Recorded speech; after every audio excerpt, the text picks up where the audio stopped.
ndeko oyo bengi na numéro ya téléphone inconnue. Allô? Oui, allô? Oui, topesi yo maloba mpamba te, bakopesa yo maloba ozali koloba te. Merci. Ok. Donc, ngala limina loba. Ndeko na biso loba olingi oloba loba topesi yo maloba. Ok. Ngai na zali koloba to da bu. Ndeko na biso topesi yo maloba. Nabanzi ndeko na biso topesi ye maloba azali koloba malamu te eto leki epai na ebite papa na biso ari moke soko zali koyoka biso esika yo zali pamba te tomoni ndeko na biso azali na mwa nkokoso kuna na nzela ya singa to meka lisusu na radio kuna lisolo papa na biso mayamba mwa loyembo to zwa papa na biso ari moke.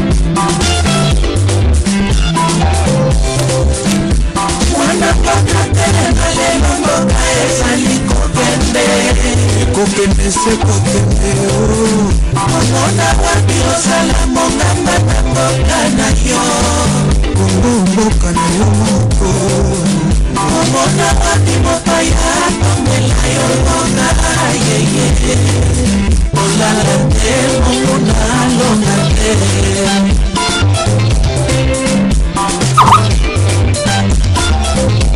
Bana kongo toke bake bana makanisi ya bapaya Mopaya katalaka mingi etali ye moko Mena maloba koyebisa yo ke Ngana lingi mboka no mingi Mena motema na ye makanisi etoni ya mabe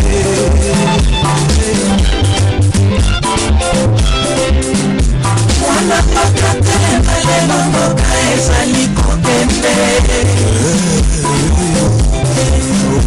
Mona wapi osala monga bana mboka na yo Kongo mboka na yo moko Mona wapi mboka ya tomela yo mboka yeye Olala te mona longa te Moyemi monene mwana mboka kondolo mbonga kiadi ayemba Isanga ya bangata Lelo ndenge mposa komona Mindala ya Amerika Ya Europa Bavaze oyo bazingi biso Basangani na makanisi ya mabe Kona kupaza mboka na biso Na Afrika na ya Kongo Babanda kuteka mboka na bango moko Na finga ese pase a moda Wana simu Kola makinga ibolo baki Makina kona ekono Belo mbaka ekai Na ileke iwati Ino la pasta Oza kapatisa moya mboka Belo mboka ekoki Kola kisabana ya Kongo Ilopa ya solo Eko mamba na bibilia Kolo azali kambea Ezo kwete Yeke abomwa dite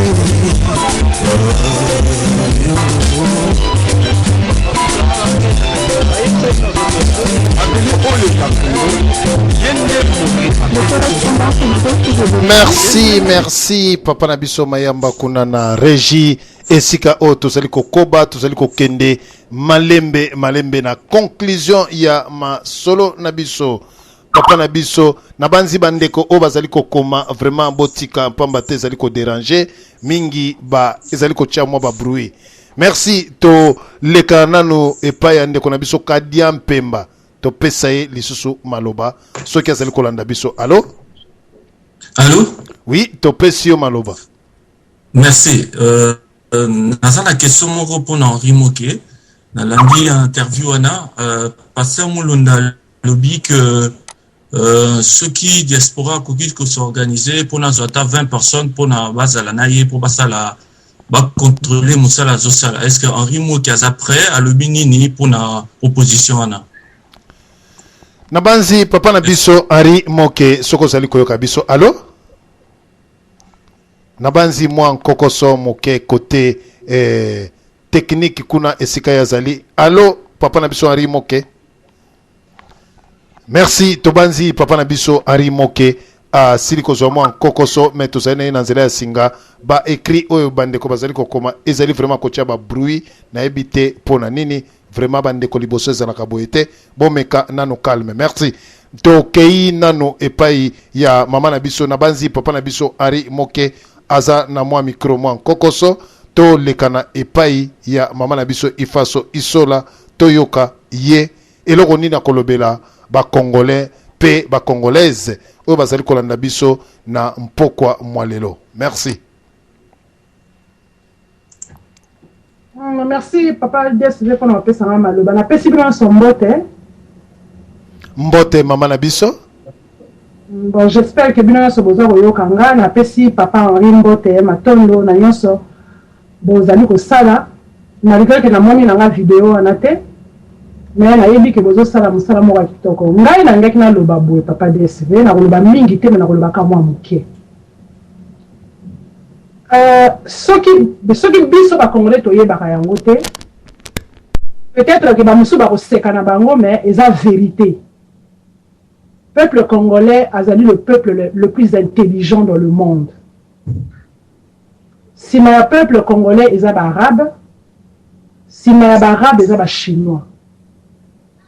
Alors, tant que biso ba congolais to zo maye l'été, tant que to fungo la maye la sauté parce que dans to fungo li angote, au ça la kaka ba connaissance. La connaissance au te ko la na classe 1+1. Mais maye de penza o ya biso.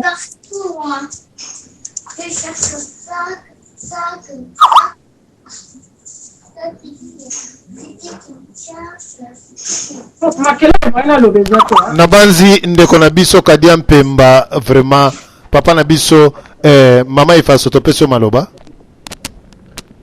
na yango na ninko loba boye biso na no ba congolais to saleli mayele na biso te oyo tozali ko salela ezali kaka connaissance o ba benga connaissance d'observation o te yokola na classe 1+1 yango nde ko développer jamais mboka na biso. Donc il faut tout ça en sorte que tout fungola mayele na biso po tozwa esprit à créativité.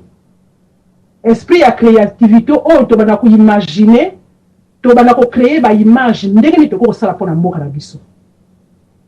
Yango na omoni papa DSV biso tozali ko bembele changement na mboka na biso te ko bembele lingo loba que tozali ko bonde na bango pour la changement na mboka na biso tozali ko implorer yango te mais tozali ko imposer yango.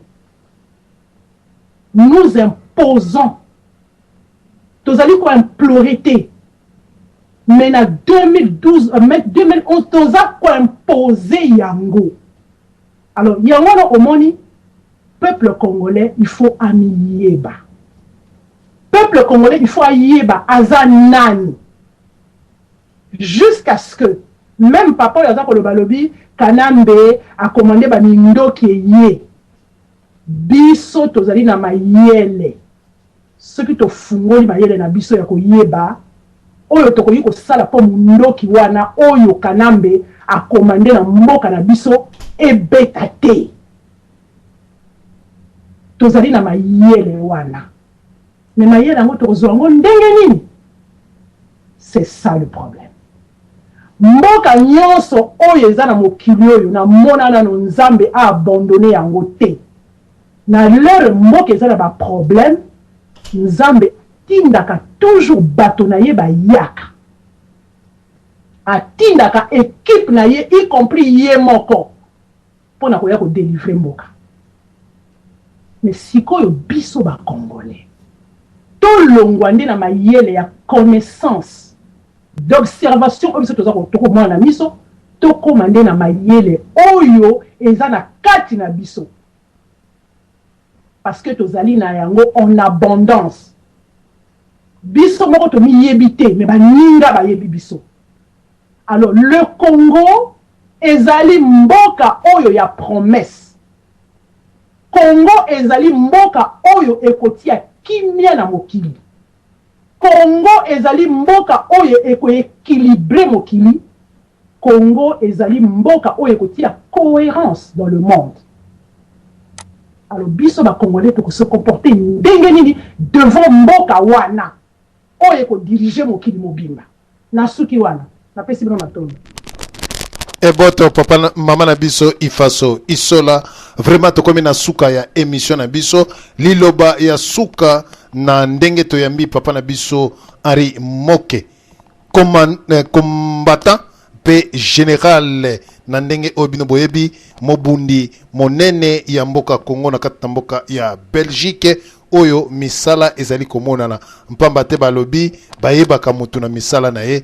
Voilà misala ya Henri Moke azali kosala na kati na diaspora. Toleki na lombango tokende epai ya ndeko na biso chancelier topesa 2 minutes na yo liloba na yo ya suka et puis toleki epai ya kulutu Zambwana nde tozongi epai ya Roger Kachama. Merci mingi papa DSV. Bon, on a liloba suka ezaka ke tozo ko encourager ba initiative nyonso oyo ezomema biso to comprendre quand même makambo ebele vraiment voilà moi mokilo basuka na zana ngo. Merci mingi vraiment na monsieur, merci.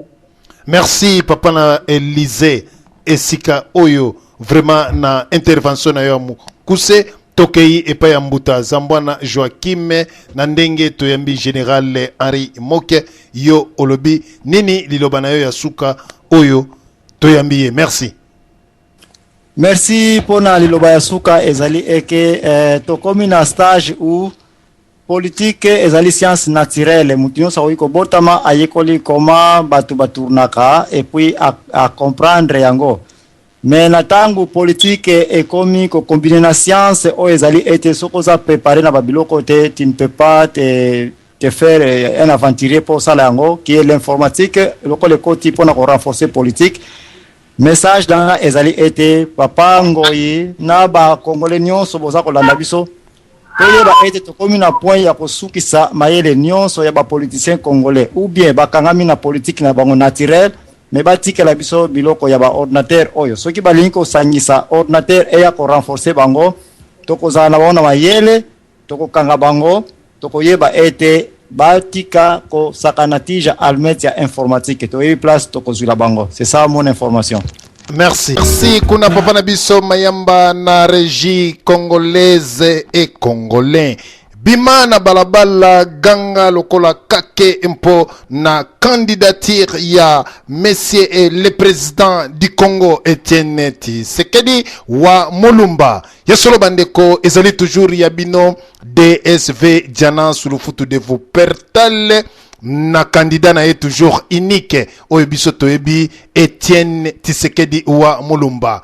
Oyo azali contre biso, cela veut dire que azali na tata na ye mosusu balobi ke soki bomoni mpuku azali contre ngembo, cela veut dire que ngembo tata na ye aza mosusu po ngembo azali ndekete pe azali mpuku te esaleli ya ngembo ezali nini ya solo bandeko ezali toujours yabino DSV Diana sulufutu de vous pertale moto toujours na kati ya bato na cadre ya bamasolo kaka ya kurudi bakwa.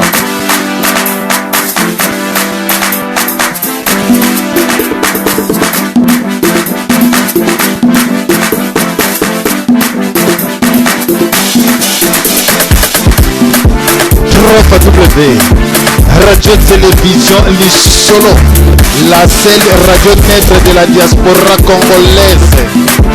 Soyez toujours branchés et connectés sur la 3W. Votre émission patriotique animée par DSV avec notre invité spécial, le commandant Henri Moke, en direct de Bruxelles, accompagné de Cyprien Wechi, les amis de Wechi. Soyez toujours branchés et connectés sur la 3W Radio Télévision Lisolo, votre émission patriotique animée par DSV, les combattants de la cause nationale. Tokolobela bino makambo etali ya mboka sur les vrais. Peuple congolais fungola matoi esika kozali kolanda biso kwa. Radio Télévision Lisolo. Notre invité spécial, les vrais combattants. Oya pamba pamba te balobaka na sima PCT quoi. Oya baction quoi. Iye aza lokola Terminator na kati ya diaspora quoi. Bakokanga ya trop na se ya ba PC. Onga combattant onga boy yo nani difanda kunani. Ba vrai combattant. Oyo bapesa corps et âme mpona Congo.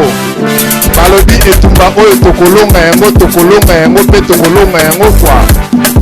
Bakopakata mbangu esika bawitaki kwa. Hippolyte Kanambe dégage. Vouli ou pas, décret ou de force quoi. Tokobenga na bino toujours na timu ya Kekele. Bakolabo nyonso kuluna na Rwanda. Oyo bazali ba Rwandais toujours na Rwanda. Les vrais combattants de la cause nationale. Le commandant Henri Moke, l'homme fort. Ezali ba combattant oyo PCT quoi.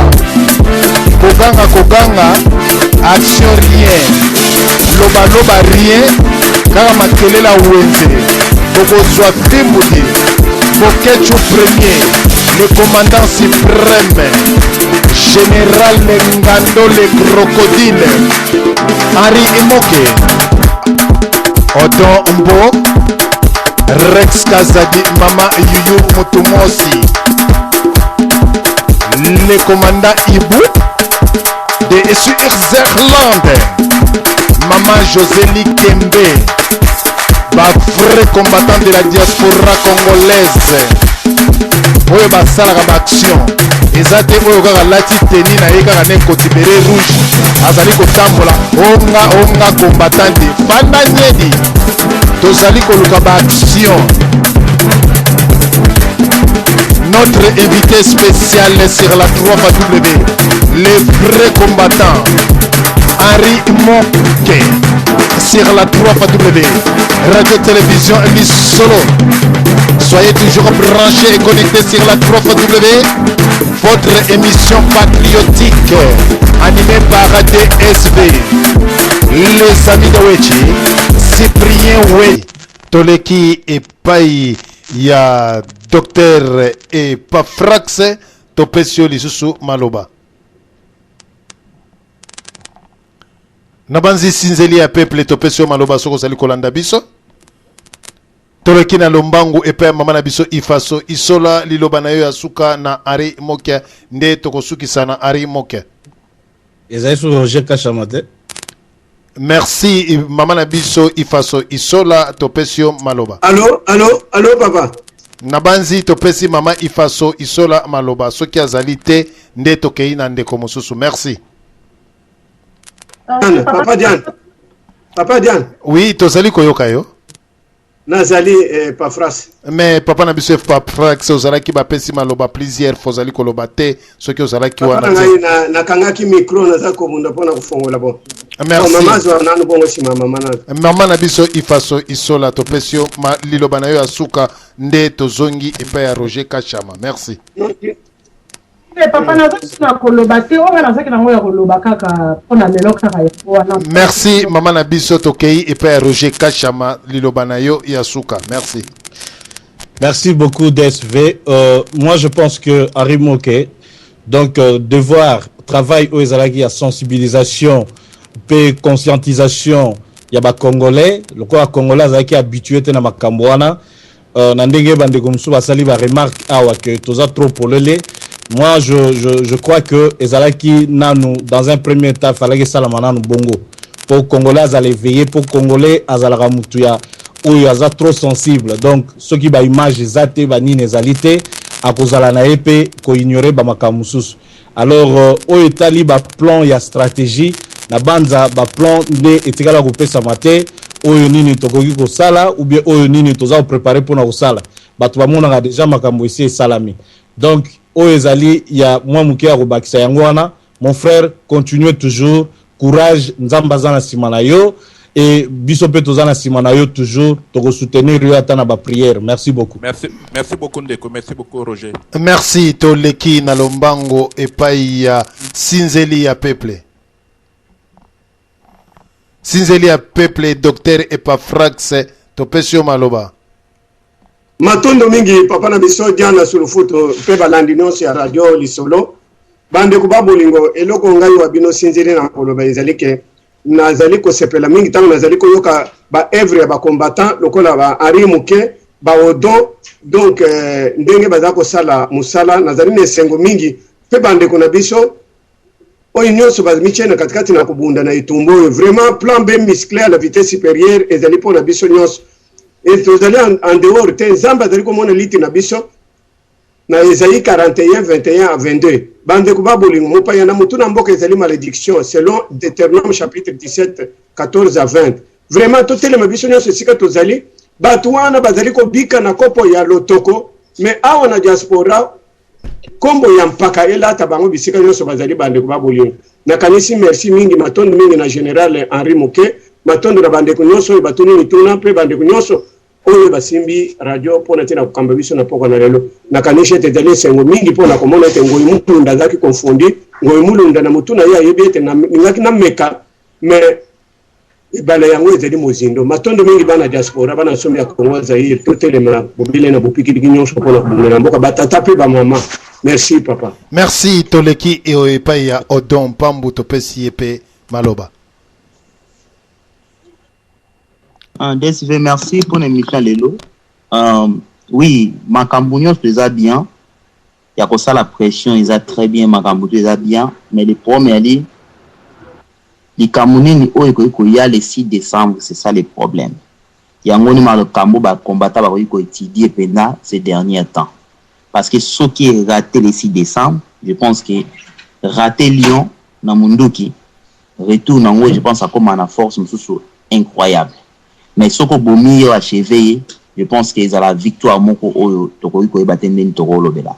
Ils ont le moi verbe moko na bandi to comprendre mais nzamba za na biso mabela eza ya biso ya ntolobela kango. Nzamba pambolo DSV eboto.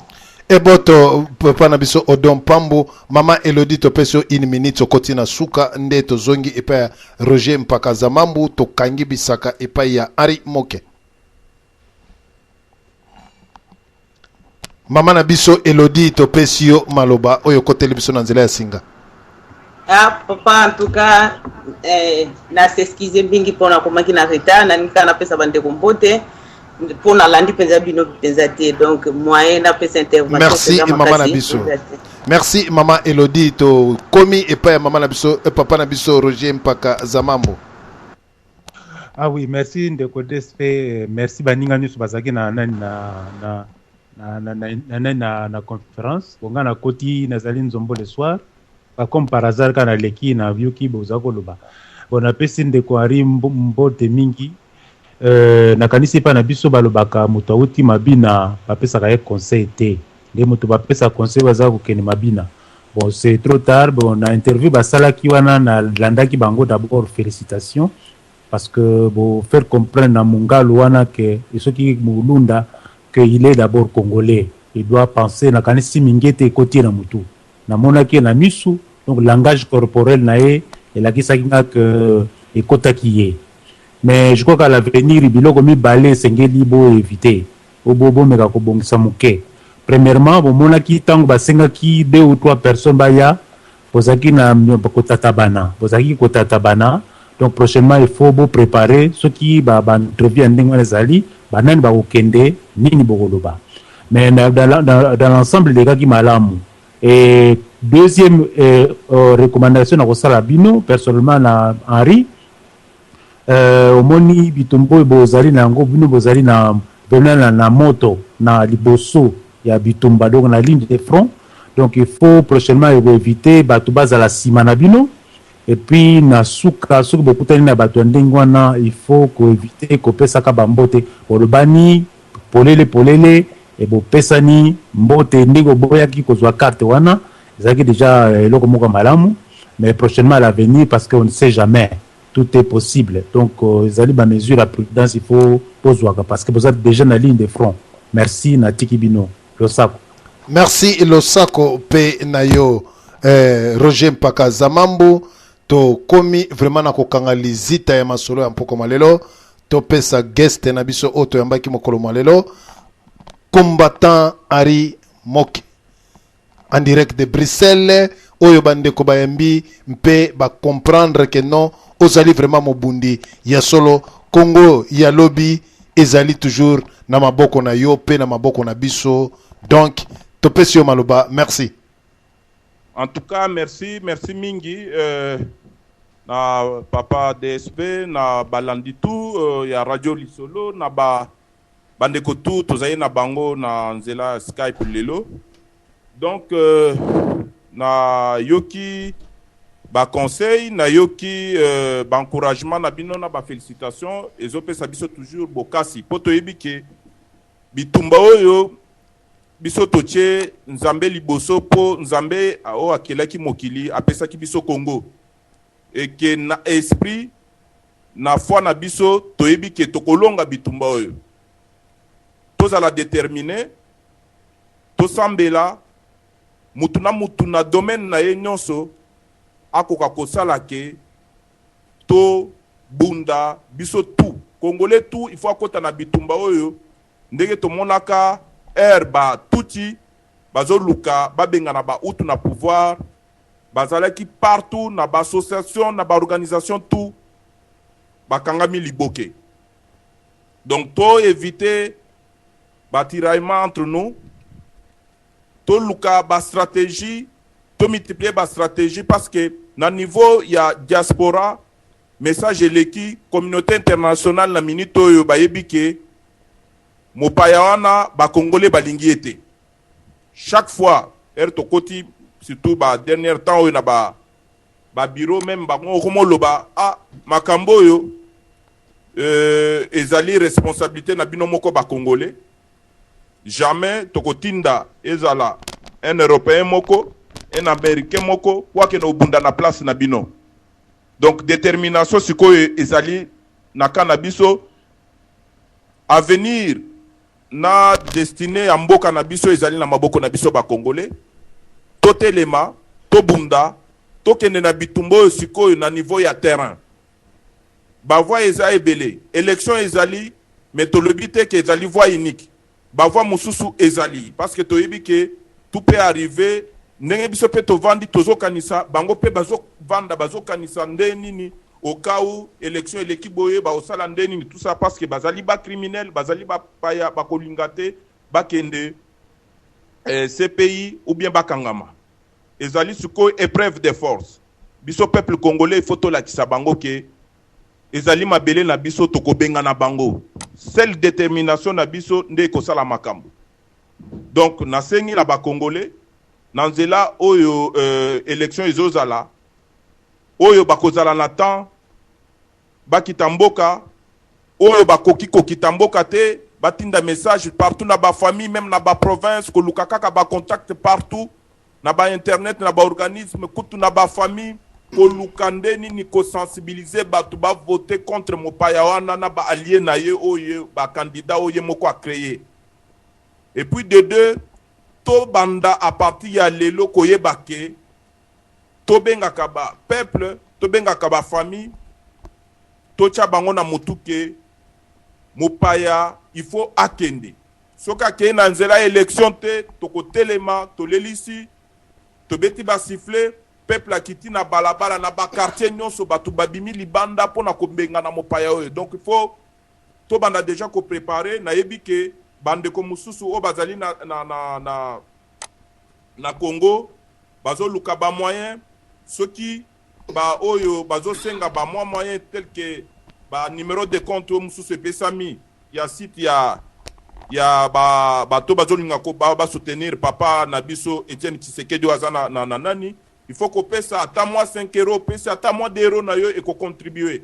Donc to bunda to se soutenir to zala na elikia ke toko longa ezali mboka na biso to banga te eloko ezo sala biso ke ebele baza ko banga ezala te to telema pona libération ekoka ko salama. Et encore une fois na sepeli na radio lisolo oyo ezalaka ke période ba rwandais ba tuti ba PPRD ba s'infiltra ki na milieu congolais pona olobake il faut ko rejeter papa Etienne Tshisekedi radio lisolo azwaki courage abundi et komi boye mutu moko akobebisa musala radio lisolo te. Merci beaucoup. Merci et le combattant général Henri Moke, P. Mbuta, Zambwana Odom Pambu, Dr. Epafrax, Roger Mpaka Zamambu, Mama Elodie, Roger Kachama, P. Nabandeko Nyonso, Oyo, Tuzaraki Nabango Nzela Singa, Mama Ifaso Isola, chancelier de Hollande, bande konyos obozalaki na biso na mpoko malelo oyo topasoli mpoke mpona kotadisa bino mayele mpe makasi oyo bandeko na biso bacombattant bazali kosala oyo bino moko bomoni oyo azalaki ya kolala ayeba kotelema. Kimia mpe ezala kati ya mabota mabino nde tokutani lisusu bobo meseni na radio lisolo pe na ba invité na biso toyaka na bango na kati na radio lisolo po na kopasola mpoke. Papa Mayamba kuna na régie mbote esika yo pozalaki na tiki balisolo mpe balisoloise nyonso tu na kombo na nkolo e boto.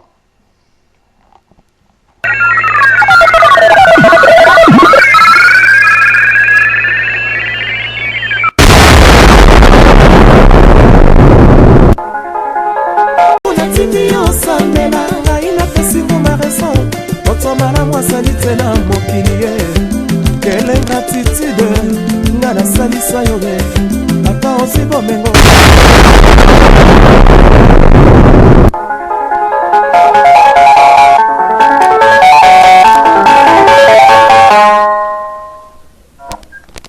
Ndoko, de limbisi, ozana montre ndako na ote papa. Mais radio du sud ezali branché. Mais oui, biki yango pine na fande la awa na kati ndako nanga. Masolo kitoko. Mais kako ndima mama, ndimela ngai. Radio du solo zana top. Mon côté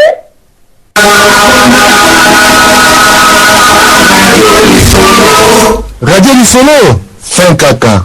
Radio Lisolo wetu abana ba mwena Kongo. Nga biloko ya makeye papa na jako na radio Lisolo papa litabolo kikaga. Na bana tala biloko kwa na tika na kudia lisusu te poa radio Lisolo ibandi. Radio Télé Lisolo.com.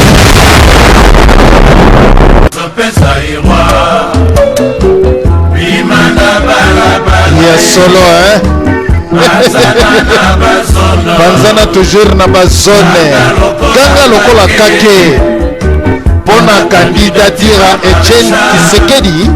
Ah, ya solo bandeko candidature ya Etienne Tshisekedi wa Mulumba.